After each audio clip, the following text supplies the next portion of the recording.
أعوذ بالله من الشيطان الرجيم. بسم الله الرحمن الرحيم. الحمد لله رب العالمين، والصلاة والسلام على رسول الله الأمين وعلى آله وصحبه الطيبين الطاهرين.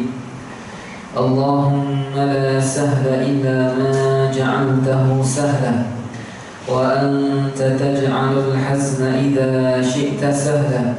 اللهم علمنا ما جهلنا وذكرنا ما نسينا وزدنا علما، ووفقنا يا أكرم الأكرمين، وارزقنا الإخلاص في النية والقول والعمل.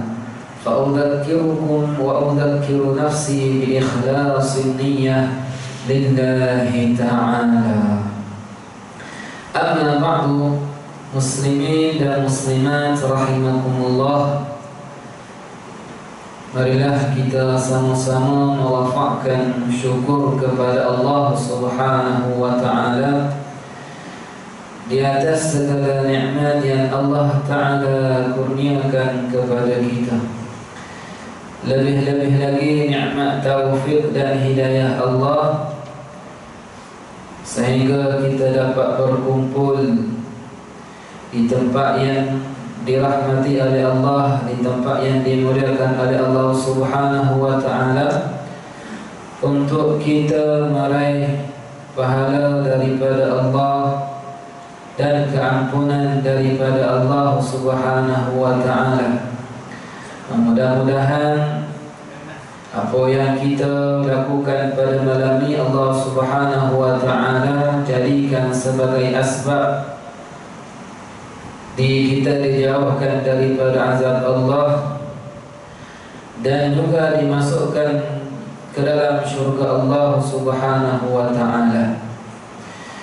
Muslimin dan muslimat rahimakumullah, pada malam ini kita diberi peluang lagi untuk meneruskan pengajian kita dalam kitab Safinatun Najah, dan kita telah sampai kepada perbahasan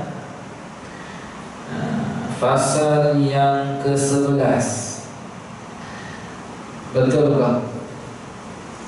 Sebelum ni, kuliah sebelum ni kita bahas tentang apa aja? Siapa boleh jawab, boleh balik awal. Balik awal selalu, tak balik-balik. Sebelum ni kita bahas tentang perkara-perkara yang membatalkan wudu. Betul? Ada berapa aja? Ada berapa perkara yang membatalkan wudu? Ada 4 kan? 4 sahaja perkara yang membatalkan wudu. Tak ada lebih daripada itu.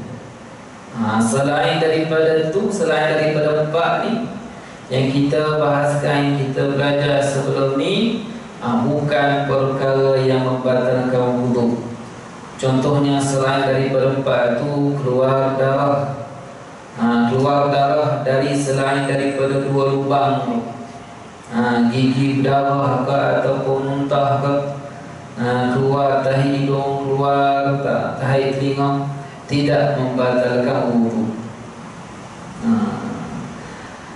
Kemudian pada malam ini fasal yang ke-11, ianya berkaitan dengan perkara-perkara yang tak boleh dilakukan oleh orang yang tak ada wudu, dan juga oleh orang yang berjunub, dan juga oleh perempuan yang berada dalam keadaan tak suci disebabkan haid ataupun disebabkan nifas. Dan perkara-perkara tersebut ialah seperti mana yang disebut oleh pengarang kitab ni, iaitu katanya, kata muallif rahimahullah, wa nafa'ana bi ulumihi fid darain. Faslun man intaqadha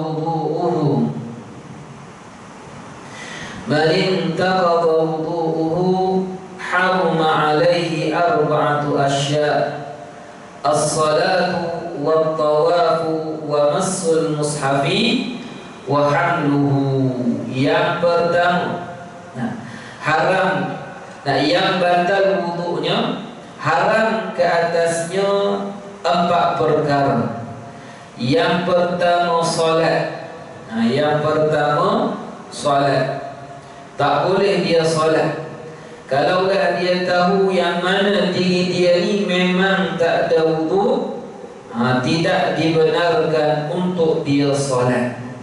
Kalaulah dia sengaja nak mempersendakan solat, maka tak boleh membatalkan iman. Dia tahu dah aku tak ada wudu, tak apa, aku solat pun tak ada masalah pun. Kalau tak ada wudu boleh solat. Melainkan solat jenazah, kerana solat jenazah ni ada ada perbezaan pendapat dalam kalangan ulama. Akan tetapi yang paling kuat, yang paling pendapat yang paling kuat, yang muktamad, mesti kena ada wudu. Mesti kena ada wudu ketika solat jenazah. Ada pendapat lain dalam mazhab Syafi'i lah, tapi pendapat ni lemah. Pendapat ni dhaif. Kenapa? Kerana pendapat dhaif ni membolehkan orang yang solat jenazah tidak berwudu. Tak apa, tak berwudu. Kerana dia membahaskan solat jenazah tersebut dengan makna ad-du'a. Dengan makna doa. Bukan dengan makna bukan dengan makna perbuatan. Lagu mana solat yang ada baginya yang dimulai dengan takbir, yang disudahi dengan salam. Bukan dengan makna tu. Dia bahas dengan makna doa. Tapi kita ikut yang mana? Kita ikut yang paling kuat lah. Yang paling kuat. Baik. Jadi yang tidak ada wudu tak boleh dia solat. Hatta nak buat demo sekalipun. Nak buat demo tentang solat, tak boleh, mesti kena ada wudu. Dan juga ada sebahagian ada yang sebahagian ulama, yang sebahagian besar ulama kita tak benarkan orang ni buat demo hanya sujud, buat demo hanya rukuk. Nak buat demo solat kena keseluruhannya. Kerana perbuatan rukuk, perbuatan sujud hanya kepada Allah Subhanahu wa ta'ala. Baik.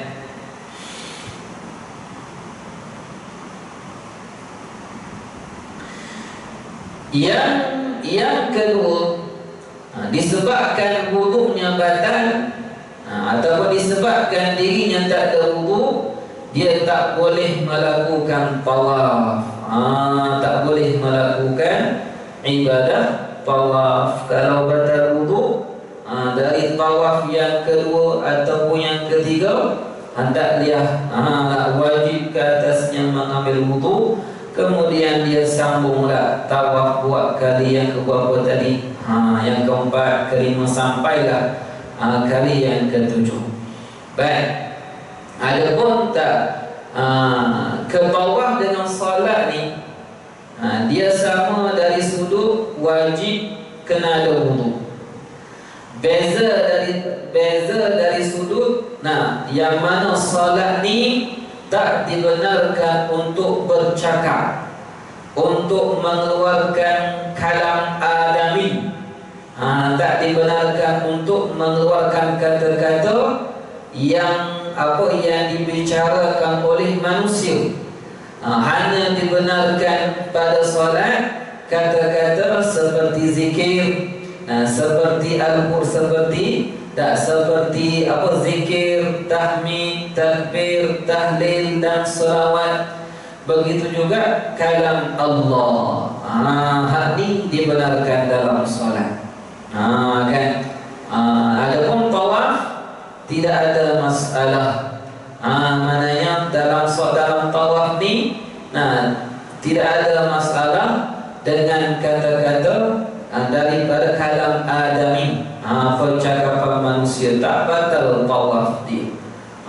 Nanti kita akan bahaskan perkara yang membatalkan solat ni bila masuk kepada ibadah solat. Dalam tu dia ada bahaskan fasal perkara yang membatalkan solat. Antaranya berkata-kata dengan satu huruf yang ada makna, ataupun dua huruf sama ada makna ataupun tak ada makna dengan sengaja. Ini insya-Allah kita akan bahaskan. Baik.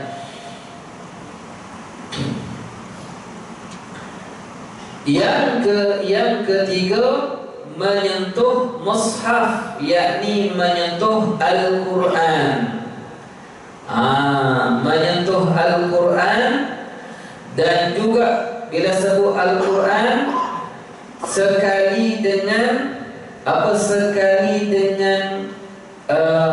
kulit Al-Quran, dan bekas Al-Quran sekiranya masih bercantum dengan Al-Quran. Contoh ni lah, kalaulah ni Al-Quran dipanggil apa ni, muka depan tu, walaupun tak ada ayat-ayat Al-Quran, tak boleh kita sentuh. Walaupun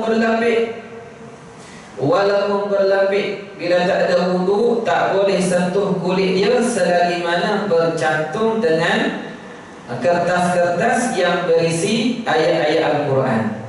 Kalau dah terpisah, hak ni tidak ada larangan.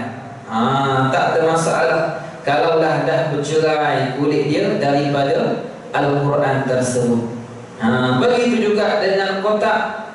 Kan ada sebahagian Al-Quran tu jenis yang bukan ada kulit dia ada jenis baju dia, yang berzip ke ataupun yang berkotak ke. Selagi mana ada dalam tu Al-Quran, tak boleh kita sentuh, melainkan terpisah daripada Al-Quran. Baik. Ustaz, kalau baca Quran dibuat apa rehal kan? Macam mana? Rehal papa rehal kita angkat kena wudu juga. Ni yang keempat. Kalau angkat tu nombor 4 ni. Nombor 4. Ni sentuh dulu kan. Sentuh. Baik. Jadi menyentuh Al-Quran. Kemudian kalaulah tafsir Al-Quran, maka yang dibenarkan tafsirnya lebih banyak daripada ayat Al-Quran, dan tafsir tersebut bukanlah yang mana dalamnya satu Al-Quran kemudian diterjemah di sisi di sebelah tu. Hak terjemah lain, tafsir lain. Kalau pernah lihat apa tafsir Jalalain ke ataupun yang jenis dia letak satu ayat, contoh Bismillahirrahmanirrahim, kemudian dibahaskan dia tafsir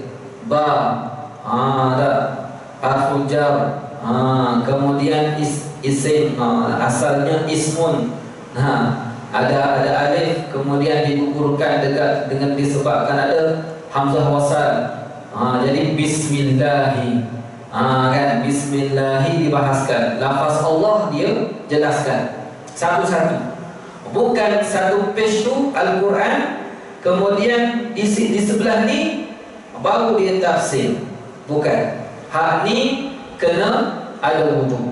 Adapun yang tak perlu wudu, yang boleh disentuh, yang boleh ditanggung, satu ayat Al-Quran ataupun 2 ayat ke 3 ayat kemudian dia tafsir. Dia tafsirkan. Kemudian tafsir itu lebih banyak daripada ayat Al-Quran. Adapun terjemahan yang sekarang ni, yang ni perlu kepada wudu. Itu terjemahan, itu bukan tafsir. Itu bukan tafsir. Dia ada terjemahan. Kalau lihat kepada tafsir mana-mana ulama lah tengok, cara dia tafsir tak sama dengan apa yang diterjemahkan. Yang diterjemahkan tu perlu kepada wudu. Adapun Al-Quran yang di dalam telefon, bila mana buka tak perlu kepada wudu. Tak perlu. Dia bukan jenis apa, bukan dia tak sama hukum dia. Al-Quran yang ditulis pada mushaf, tak sama. Pernah saya tanya untuk guru saya di pondok Perangan Tumpat, Kelantan tu, tanya dia tentang hukum orang pegang telefon buka Al-Quran dalam telefon kemudian dia tak ada wudu. Dia jelaskan tak perlu kepada wudu kerana itu hanyalah pancaran, bukan tulisan. Dia bagi iklah seperti itu. Jadi kita tak banyak tanya lah, kita tu ambil. Kalau kertas ni sebab tulisan kan, beza dengan pancaran daripada cahaya daripada dalam telefon tu lain. Maka dekat telefon tak ada masalah nak tambung dia, nak pegang dia, tak perlu kepada wudu. Adapun baca, kalau baca juga tak perlu kepada wudu. Bagi orang yang batal wudu dia. Kemudian apa? Jelas di sini sentuh Al-Quran ni. Kalau tafsir tadi lihat tafsir yang seperti yang disebutkan tadi.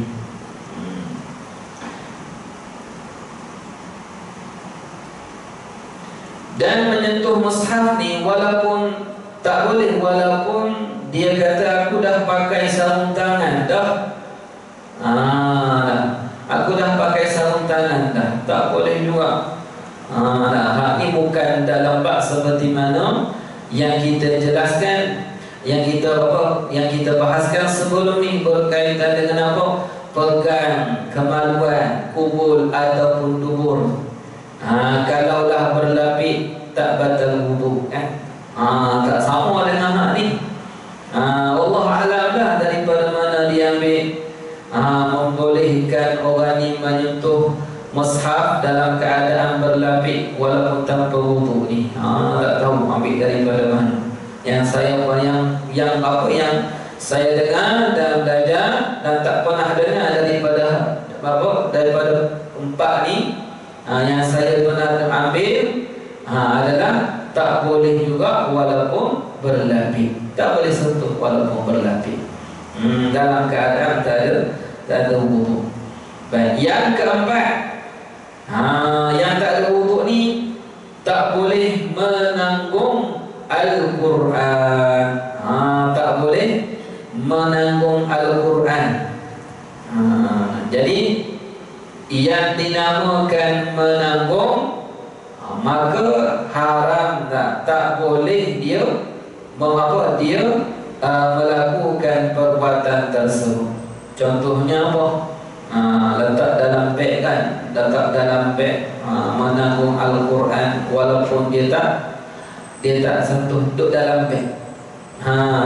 Ataupun waktu dia baca Al-Quran, awal-awal ada wudu. Waktu ketika mana dia baca Al-Quran itu mula-mula ada wudu, kemudian batal wudu. Jadi dia nak belek lah, mushaf yang lain, page yang lain. Maka kalaulah dia belek dengan cara menanggung, tak boleh juga. Macam mana cara menanggung? Kalaulah ada lidi kan, ada bulu. Ni contoh kalaulah di bulu, dia selop page ni, kemudian dia angkat macam ni. Ini dikira menanggung. Yang tidak dikira menanggung, bila mana diletakkan lidi dan dia tekankan, kemudian dia tarik, yang ini tidak dikira menampung. Jelas di sini? Kata nampak lagi. Contoh kalaulah ni lidi lah. Biasa orang guna lidi kan. Dia tunjuk apa yang dia baca. Lepas tu tak ada wudu. Jadi dia nak belek lah, nak beralih pada page lain. Jadi kalaulah dia belek, balik ke belek faham kan? Kalau dia belek dengan cara dia masukkan di celah ni, bawah ni, kemudian dia angkat, ni dikira menanggung. Yang tidak dikira menanggung ketika belek, dia buat macam ni. Dia tekan sedikit, kemudian dia tarik. Yang tu tak dikira menanggung. Jelas tak lagi? Tak nampak lagi? Ajar? Tak nampak lagi kan? Kalau dalam poket, dia ambil satu kertas ataupun berwarna, dia letak dalam poket. Kemudian dia kosak, dia tanggung, dia bawa kertas. Kemudian tak ada wudu, batal wudu kan? Jadi dia ambil satu barang. Sebab nanti ada penjelasan. Penjelasan yang mana kalau dalam beg sekolah tu ada Al-Quran, ada buku-buku lain, maka dia kena kosak. Dalam keadaan tak ada wudu tu, dia kena kosak waktu bawa beg, kosak bawa barang. Tak bawa barang ataupun bawa barang serta Al-Quran. Bawa barang seperti buku-buku lain lah. Maka yang ni tak ada masalah untuk dia bawa, untuk dia pikul. Maka begitulah waktu ada wudu. Waktu ada wudu, Quran masih dalam poket, tiba-tiba batal. Jadi kita nak buat macam mana? Adakah nak ambil tak ada wudu, dan kemudian dalam poket dikira menanggung? Maka ambil satu barang, pen ke, ataupun kertas ke, kita letak dalam. Kemudian kita kosak. Dia letak apa? Dia letak barang, ataupun barang sekali dengan Al-Quran. Jelas di sini. Hajah daripada rumah ataupun lepas daripada kelas mengaji, dalam bawa lah, dalam itu ada Al-Quran. Kemudian apa? Batal wudu. Batal wudu. Jadi nak macam mana? Kena letak barang lah dalam tu, supaya kita dapat kasak bawa barang, ataupun bawa barang sekali dengan Al-Quran. Jelas di sini. Ataupun daripada tempat belajar lagi dah tak ada wudu.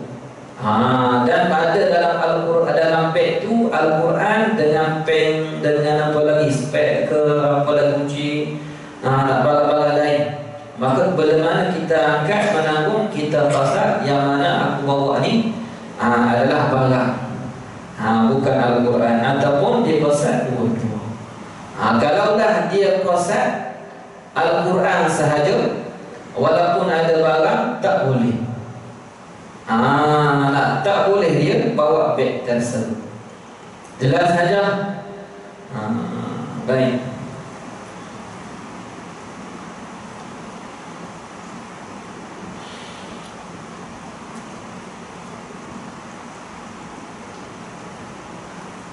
Jadi ini mengikut mazhab Syafi'i lah. Mengikut mazhab Syafi'i. Bagi mereka yang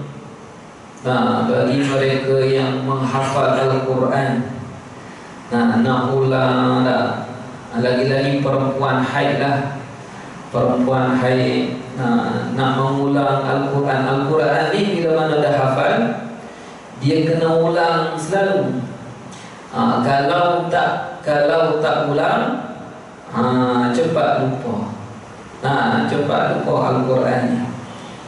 Jadi mereka ni jenis yang suka membaca Al-Quran, jenis yang suka menghafal Al-Quran, ada baginya rukhsah. Bahkan dalam mazhab Syafi'i dan juga selain daripada mazhab Syafi'i diberikan kelonggaran, rukhsah kepada mereka.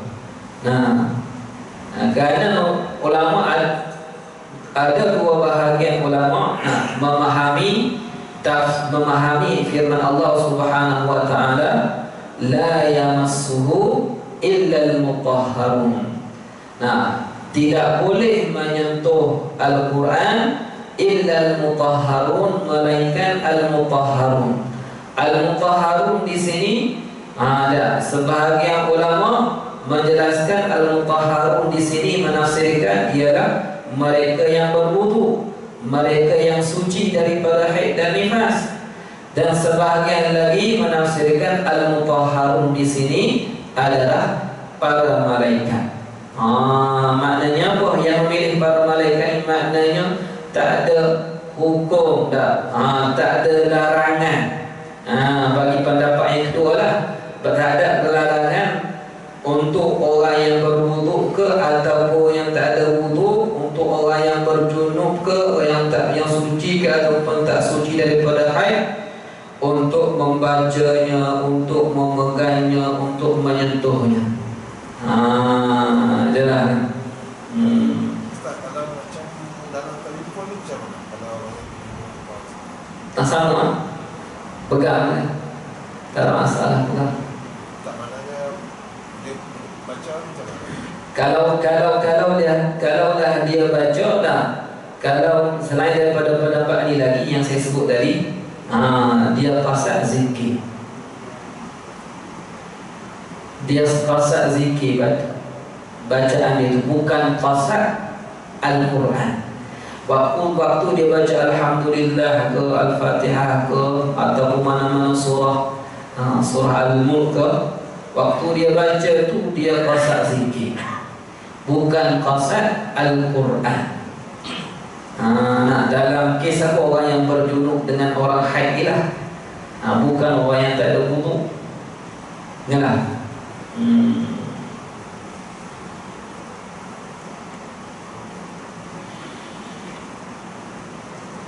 Baik. Jadi 4 perkara yang tak boleh dilakukan oleh orang yang batal wuduknya. Yang pertama salat, yang kedua tawaf, yang ketiga menyentuh mushaf, yang keempat menanggung mushaf. 4 ni. Adapun bersetubuh, itu sunat berwudu. Sunat. Bukan tak dibenarkan, bukan larangan. Takut-takut ada orang salah faham lah kan. Baik. Kemudian kata pengarang rahimahullah, wa yahrumu 'alal junubi sittatu asya' as-salatu wat-tawafu wa massul mushafi wa hamluhu wal lubsu fil masjid wa qira'atul Qur'an bi qasdil Qur'an. Baik. Haram ke atas orang yang berjunub 6 perkara. 4 yang sebelumnya, 2 lagi, 2 ditambah dengan 2 lagi, iaitu mendiami di dalam masjid, dan yang kedua membaca Al-Quran dengan qasad baca Al-Quran. Dia yang berjunub, yang keluar mani, dia tak boleh buat 6 perkara. 4 daripada apa yang dijelaskan tadi, ditambah 2 perkara, iaitu mendiami masjid ataupun membaca Al-Quran, dan membaca Al-Quran dengan qasad baca Al-Quran. Baik. Jadi yang berjunub ni, kalaulah dia yang berjunub ni dilarang sama sekali untuk menjejaki masjid, tanah yang diwakafkan untuk masjid. walaupun masjid itu belum dibina. Haji ada tanah 1 ekar, haji dah niat dah. Jarak daripada sini ke sini, jadi aku nak buat masjid, aku wakaf untuk masjid, maka tak dibina lagi. Walaupun tak dibina lagi masjid tersebut, orang yang berjunub ni tak boleh mendiami tanah tersebut. Tak dikira hak Allah Ta'ala dah. Dikira sebagai tempat ibadah dah, walaupun tak dibina masjid. Baik. Adapun selain daripada tempat yang ditentukan sebagai masjid, maka dibenarkan untuk dia mendiami. Contohnya kat sini macam mana? Ada tak ruangan yang bukan masjid? Tandas lah kan? Ada kat sini? Tak ada. Ada orang kan, mesti ada setiap satu tempat tu. Pihak masjid kata ni tempat yang boleh orang yang berjunub, perempuan haid duduk dalam tu, duduk di kawasan tu. Kalau ada, maka boleh masuk. Kalau tak ada, tak boleh. Tak dibenarkan, haram. Kenapa? Nabi SAW bersabda, la uhillul masjidah lil junubi wala lihaidin. Aku tak halalkan, Nabi kata, riwayat Abu Dawud, aku tak halalkan masjid untuk orang yang berjunub dan juga untuk perempuan haid. Nabi larang. Mana yang tak halal ni haram lah. Walaupun atas dasar nak belajar Al-Quran, walaupun atas dasar nak belajar fardu ain, dia kata aku tak lepas lagi fardu ain ni, aku nak belajar ilmu agama. Yang masjid buat, aku nak pergi masjid lah ni, tapi tidak kamu ni haid. Ya aku memang haid, tapi aku nak pergi, nak buat hal wajib, tak boleh juga. Bukanlah rukhsah bagi perempuan tersebut sehingga dia dapat berkumpul di masjid dalam keadaan haid ataupun dalam keadaan berjunub. Tak boleh, kena bersihkan diri daripada sebab-sebab tersebut. Baik.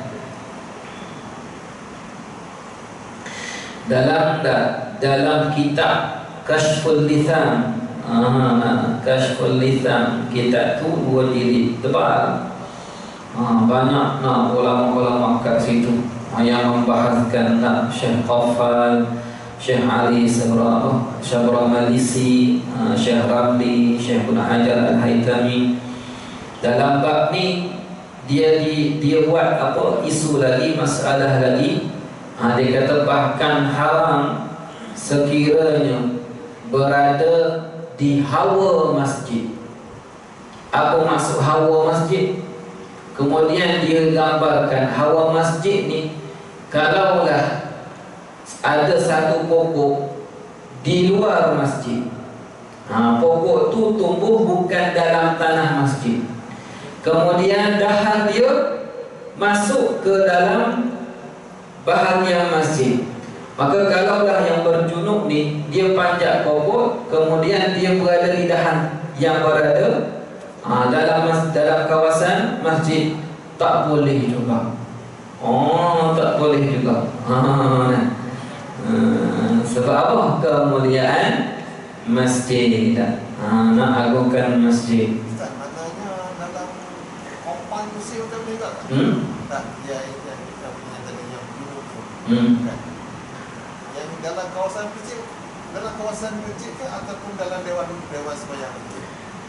Yang di dalam, dia tak boleh jejak, dia tak boleh diami tanah yang mana diwakafkan untuk masjid. Kalau kita bila kata kawasan masjid, garaj pun kawasan masjid kan, tandas pun kawasan masjid juga. Maknanya yang tak boleh pijak, tempat yang ditentukan ni untuk buat ibadah, tempat masjid. Yang sini garaj. Yang sini dewan, bukan masjid dia kata. Yang sini apa lagi? Tandas. Yang kawasan sini untuk letak slipper.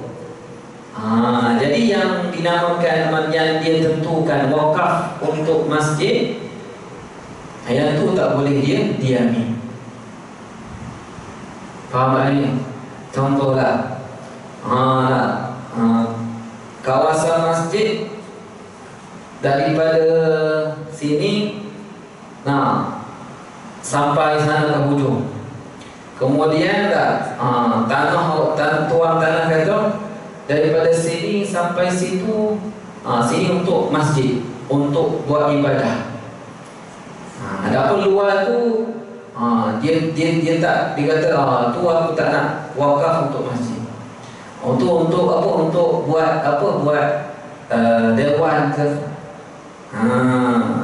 Jadi yang tanah yang diwakafkan, tanah tu untuk masjid, yakni untuk buat ibadah, untuk iktikaf padanya, tak boleh yang berjunub mendiami tanah tersebut, tempat tersebut.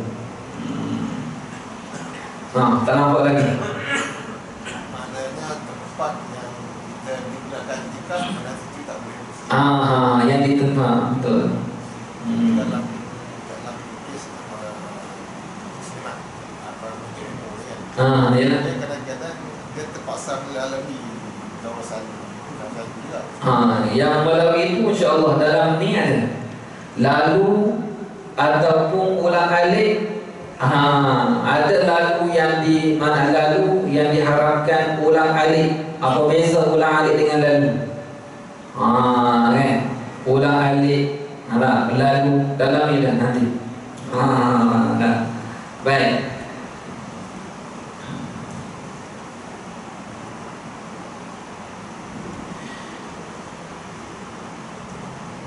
Kemudian yang keenam membaca Al-Quran dengan qasad baca Al-Quran seperti mana yang dijelaskan tadi. Bagi orang yang berjunub, bagi perempuan haid dan perempuan nifas, baca dengan qasad Al-Quran, ni haram.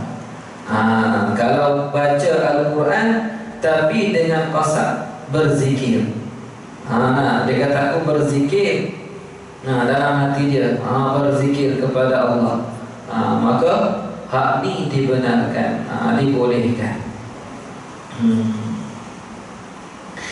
Tapi dari sudut pahala beza, tak sama. Dari sudut pahala berbeza. Okey. Baik, ni kita nak faham ni. Wa yahrum bil haid asyaratu asya'a. Haram dengan sebab haid itu 10 perkara. 10 perkara. 6 seperti yang dijelaskan tadi, yang disebutkan tadi, ditambah 4 lagi. 6 perkara seperti mana yang dijelaskan tadi, yaitu salat, tawaf, menyentuh Al-Quran, menanggung Al-Quran, kemudian mendiami masjid, membaca Al-Quran dengan qasad membaca Al-Quran. Baik. Kemudian perempuan ni, walaupun dari sudut dari bab mendiami masjid ni, walaupun dia kata aku dah pakai dah pampers, aku dah letak dah apa lagi, panggil apa cabat, tuala, ikutlah. Kita tak biasa pakai tuala. Walaupun dia kata dah pakai dah, tak boleh juga, tak dibenarkan juga, walaupun dia dah pakai semua tu. Baik. Adapun kalau berjalan,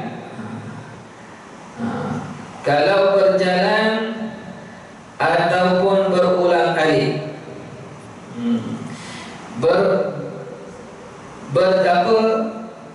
berjalan ataupun lalu di dalam masjid ni, kalaulah lalu ni kalaulah daripada dia masuk pintu lain, keluar pintu lain, dan waktu dia lalu tu dia tak takut, dia tak bimbang, dia tak bimbang tak jatuhnya ataupun apa, dia tak bimbang jatuhnya najis di dalam masjid.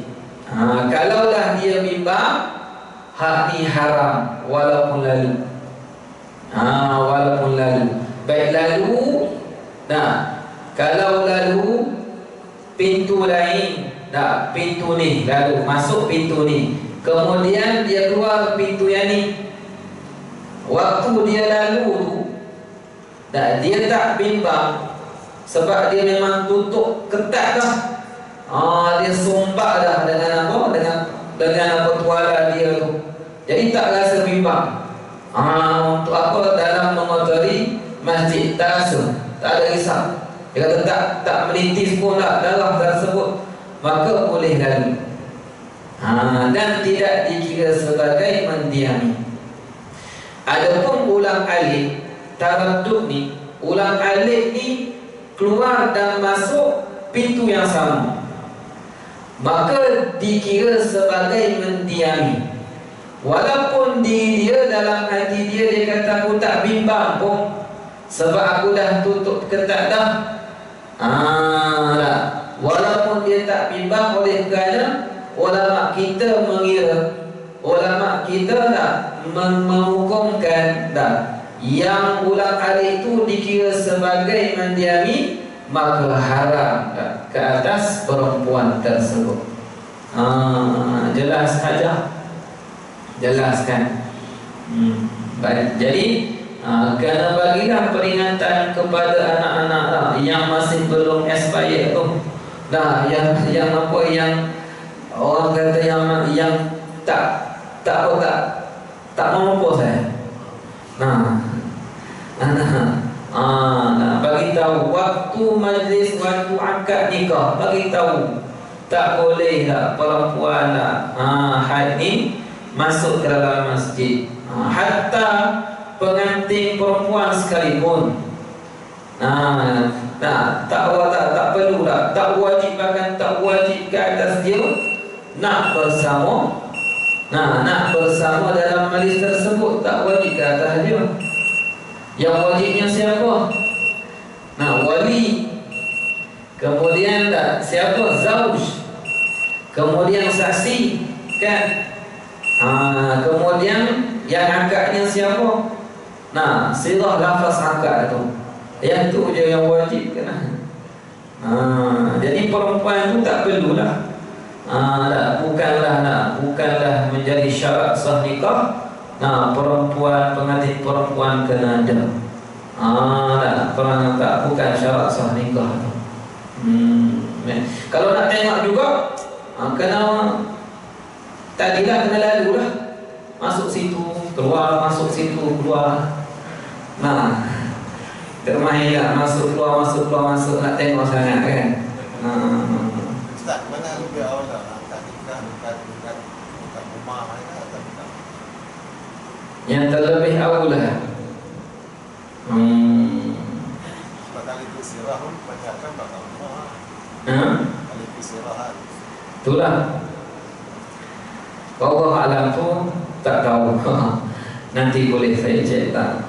Sebab dari sudut niat i'tikaf pula, kan. Kemudian dia tengok dari sudut Allah ada kata ni aulah, tu aulah. Jadi yang kita nak tahu secara muktamad ni macam mana, wallahu a'lam. Baik. Kemudian yang ke berapa? Yang ke 7, 8, 9, 10 lagi insya-Allah saya kongsikan pada kuliah yang seterusnya. Yang ke-7 puasa, yang ke-8 menceraikan isteri, yang ke-9 berjalan di dalam masjid. Ini jika ia bimbang mengotori masjid.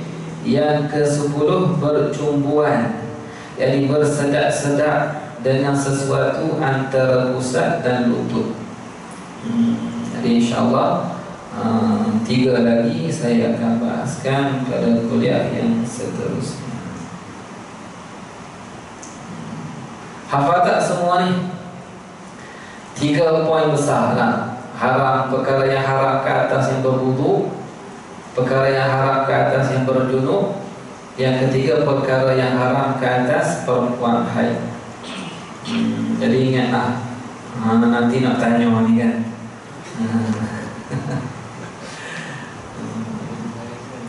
Yalah, tak ulang-ulang deh, nak ulang-ulang lagi kan. Kita nak luah lagi lah, takut nampak. Baik, wallahu subhanahu wa ta'ala alam wa ahkam. Barakallahu fikum, ahsanallahu ilaikum. Assalamualaikum warahmatullahi ta'ala wabarakatuh.